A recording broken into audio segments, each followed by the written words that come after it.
ধর্মগুরুরা অবাক হয়ে ভাবতেন, যিশু কেন মন্দ লোকেদের সাথে সময় কাটান? তখন যিশু এদের একটা গল্প বললেন ঈশ্বরের ভালোবাসা নিয়ে। গল্পটা ছিল এই রকম।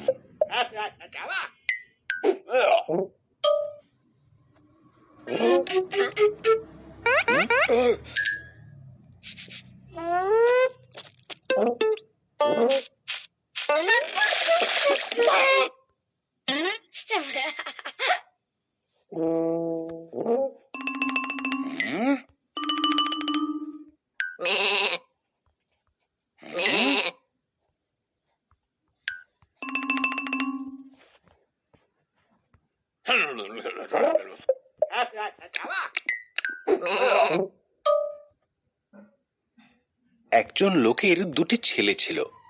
ছোট ছেলে বাবাকে একদিন বলল, তুমি মারা গেলে আমার যা প্রাপ্য হবে তা এখনই আমাকে দাও। বাবা খুব দুঃখ পেলেন আর তিনি তার সম্পত্তির অর্ধেক ছোট ছেলেকে দিলেন।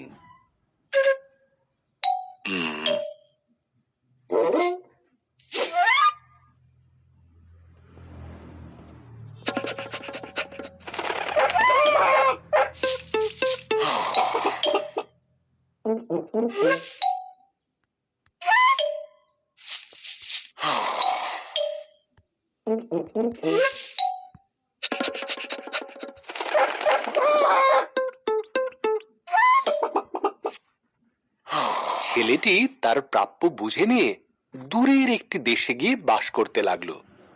সে তার সমস্ত অর্থ নষ্ট করে ফেলল। এমন সময় সে দেশে দুর্ভিক্ষ দেখা দিল। ছেলেটি তখন শূকরের খোঁয়াড়ে কাজ শুরু করলো। খিদের জ্বালায় তার শূকরের খাবারই খেতে ইচ্ছে হলো। মনে মনে সে ভাবে, আমার বাবার দাসেরা এর থেকেও ভালো অবস্থায় আছে। আমি বাড়ি ফিরে গিয়ে আমার সব অপরাধ স্বীকার করব আমার বাবা ও ঈশ্বরের কাছে, যদি তিনি আমাকে কোনো দাসের কাজেও নেন। এই ভেবে সে বাড়িও ফিরে এলো। যখন সে বাড়ি থেকে অনেকটাই দূরে, তার বাবা তাকে দেখতে পেয়ে দৌড়ে এসে তাকে জড়িয়ে ধরলেন। ছেলেটি বলল, আমি তোমার ছেলে হবার যোগ্য নই বাবা। ছেলেকে বাড়িতে ফিরিয়ে এনে বাবা দাসীদের হুকুম দিলেন, সেরা পোশাক দাও, ওর আঙুলে আংটি পরাও, সবচেয়ে ভালো বাছুরটি রান্না করো। আমার ছেলে হারিয়ে গিয়েছিল আর এখন তাকে পাওয়া গেছে। ছোট ভাইয়ের ফিরে আসা নিয়ে বাবা ভোজের আয়োজন করেছেন। এ কথা শোনা মাত্র বড় ভাই খুব রাগ করলো।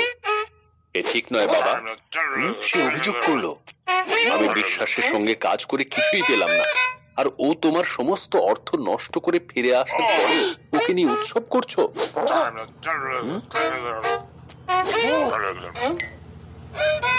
বাবা তার উত্তরে বললেন, আমার যা কিছু আছে সবই তোমাদের। তোমার ভাই একদিন মৃত ছিল, আজ সে জীবন পেয়েছে।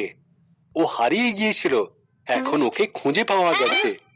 তাই এমন দিনে উৎসব না করে কি থাকা যায়? আমাদের গল্পটা ছিল এই পর্যন্ত।